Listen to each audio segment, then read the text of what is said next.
एक बार की बात है, गौतम बुद्ध अपने ध्यान में बैठे हुए थे।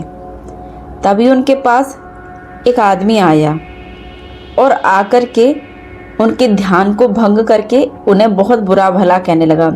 बहुत कुछ ऐसा अशनीय कहने लगा जो गौतम बुद्ध के लिए बिल्कुल भी सहने लायक नहीं था, वो बिल्कुल भी शोभनीय नहीं था।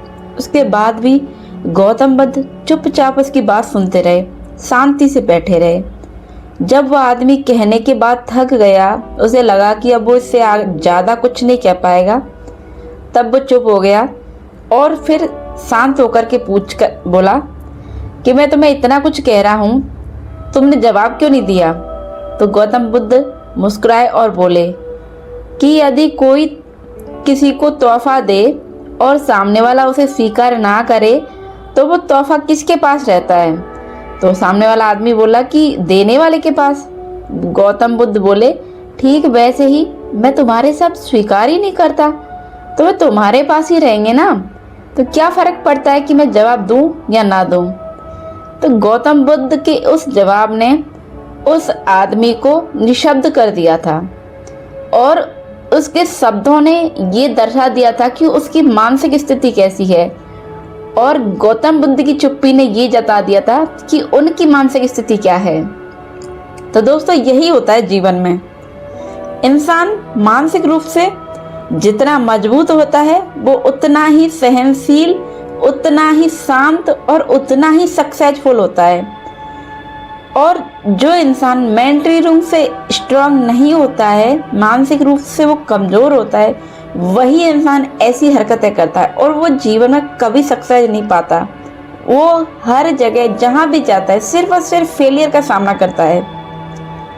मानसिक रूप से मजबूत व्यक्ति हर बात का जवाब नहीं देता है, वो तय करता है कि अपने मन में क्या उसे अंदर आने देना है और क्या नहीं आने देना है। लेकिन मेंटली रूप से वीक इंसान, उसे पता ही नहीं होता है कि उसे क्या बोलना है और क्या नहीं बोलना। तो देखो, तो मैंने ऐसे कई लोगों को देखा है जो चाहते हैं कि वो मेंटली रूप से स्ट्रांग बने, वो लाइफ में सक्सेसफुल बने, लेकिन उनको नहीं पता होता कि हमें क्या करना चाहिए। तो आज मैं आपको गौतम बुद्ध की कुछ ऐसी बातें बताने वाली हूँ जिनको आप अपने जीवन में उतारेंगे तो आप भी मेंटली रूप से स्ट्रांग बनोगे और आपकी भी मानसिक स्थिति बहुत मजबूत बनेगी। तो चलिए शुरू करते हैं, हम कैसे मानसिक रूप से मजबूत बने। तो सबसे पहली बात तो ये है कि ये मानसिक शक्ति होती क्या है। तो देखिए, बुद्ध के अनुसार मानसिक रूप से मजबूत व्यक्ति वो नहीं है जो कभी दुखी ना हो, बल्कि वो है जो कठिन परिस्थितियों में भी अपने मन को शांत रख सके। गौतम बुद्ध ने मानसिक शांति की बहुत ही अच्छी परिभाषा दी है। मन ही सब कुछ है, जैसा तुम सोचते हो वैसे ही बन जाते हो। मतलब कि गौतम बुद्ध ने कहा है कि हम जैसा मन में सोचते हैं हमारे आसपास का वातावरण भी वैसा ही हो जाता है। हम अगर अच्छा सोचेंगे तो जीवन अच्छा होगा और अगर हम बुरा सोचेंगे तो जीवन बुरा होगा। तो ये सब कुछ हमारे मन के ऊपर ही है। तो हम अपने मन को मजबूत करने के लिए दूसरा क्या काम कर सकते हैं? हर परिस्थिति को स्वीकार करो।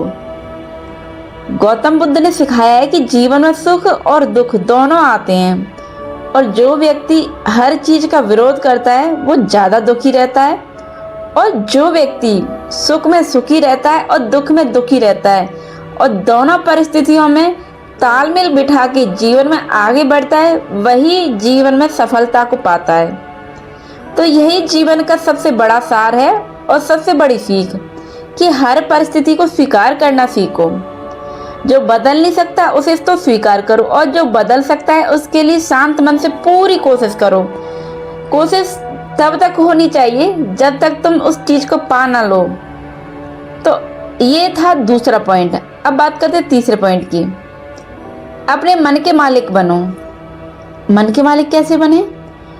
अगर कोई व्यक्ति आपको अपमानित करे और आप तुरंत गुस्सा कर दें तो आपके मन का नियंत्रण आपके हाथों में नहीं है, दूसरों के हाथों में, ये क्लियर है। इसके अपोजिट अगर आपको कोई इंसल्ट करे, आपके बारे में उल्टा सीधा बोले, जैसे कि मैंने अभी ये कहानी बताई थी कि गौतम बुद्ध को वो एक इंसान बहुत कुछ कह रहा था लेकिन गौतम बुद्ध चुपचाप उसकी बातें सुनते रहे तब तक जब तक कि वो थक नहीं गया। तो जो इंसान मेंटली रूप से स्ट्रांग होता है या जो स्ट्रांग होना चाहते हैं वो अपने मन पे कंट्रोल करना सीखो। हम जितना अपने संयम रखेंगे अपने मन पे, जितना अपनी भावनाओं पे संयम रखेंगे, जितना शब्दों पे संयम रखेंगे, उतना ही हम जीवन में मजबूत बनेंगे, मेंटली रूप से भी और फिजिकली रूप से भी। तो जितना हम अपने मन के मालिक बनेंगे हम जीवन में उतना ही सफलताओं को छुएंगे। तो देखिए मानसिक शक्ति का अर्थ क्या होता है। मानसिक शक्ति का अर्थ होता है प्रतिक्रिया देने से पहले सोचना चाहिए। आप मान लो किसी ने आपको कुछ कह दिया तो ये नहीं कि आप तुरंत जवाब दो, पहले सोचिए कि ये कह रहा है तो इसका क्यों कह रहा है, ये इसका अर्थ क्या है। दूसरी बात, आप उस बात को सुन रहे तो उस टाइम पे बहुत गहरी सांस लीजिए, बिना उस बात को सुने सिर्फ गहरी सांस लीजिए और अपनी सांसों पे ध्यान दीजिए। और जब सामने वाले की बात आपको समझ में आ जाए और आपको लगे कि आपको जवाब देना है तब आप बहुत ही शांति से सोच समझ के शांतिपूर्वक उसकी बात का जवाब दीजिए। तो ये होता है मानसिक शक्ति का सही अर्थ। अब मैं तीसरा पॉइंट बताऊंगी, चौथा पॉइंट बताऊंगी आपको, वर्तमान में जीना। जी हाँ, गौतम बुद्ध कहते हैं कि वर्तमान क्षण में रहने पर जोर दिया जाता है। वर्तमान क्षण में रहने पर जोर इसलिए दिया जाता है क्योंकि अतीत तो हमेशा पछतावा देता है, भविष्य चिंता देता है और वर्तमान मानसिक शांति देता है।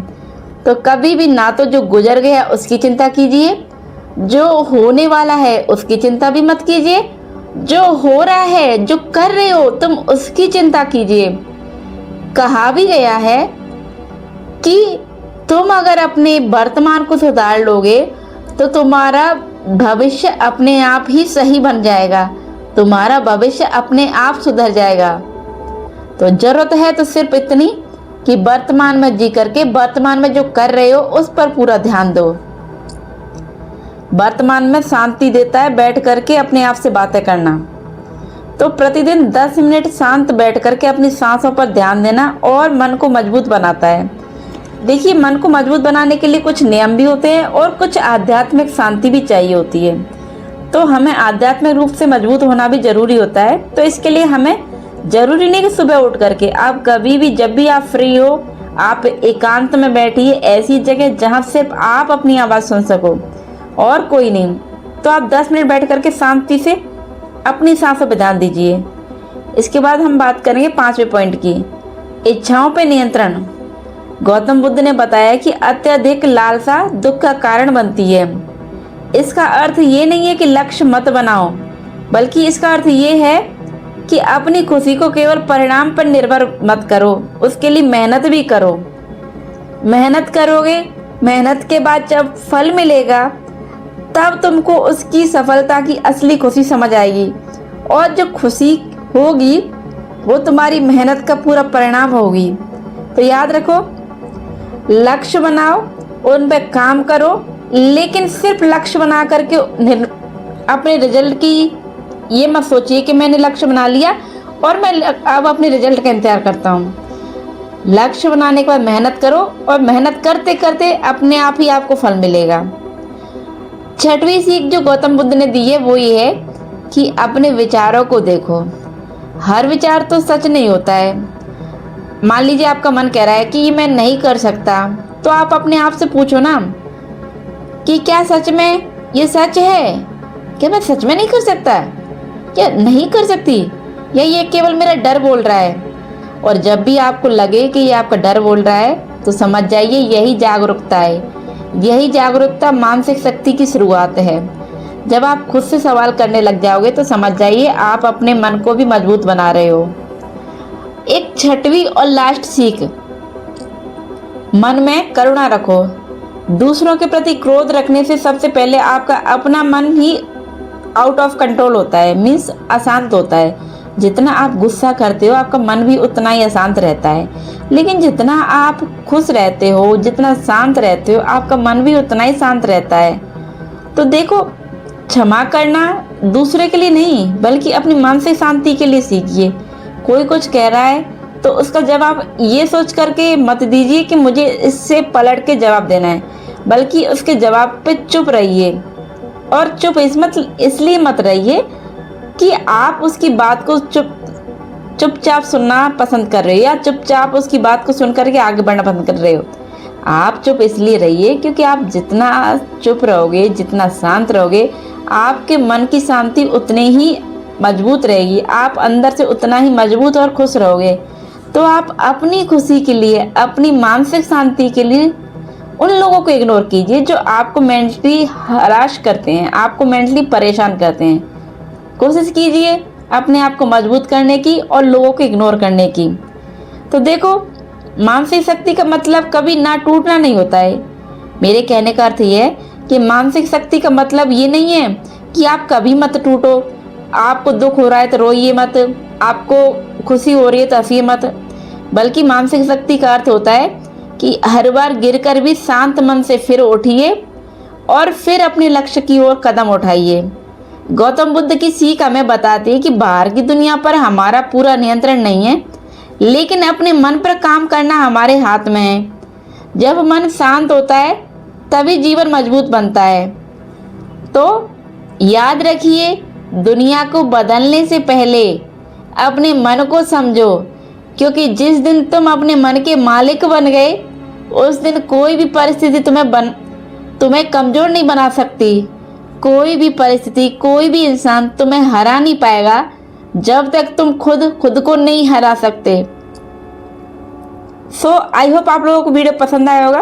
वीडियो पसंद आया हो तो प्लीज़ वीडियो को लाइक करना, शेयर करना, चैनल को सब्सक्राइब करना बिल्कुल ना भूलिए। मिलती है एक और नई वीडियो के साथ में।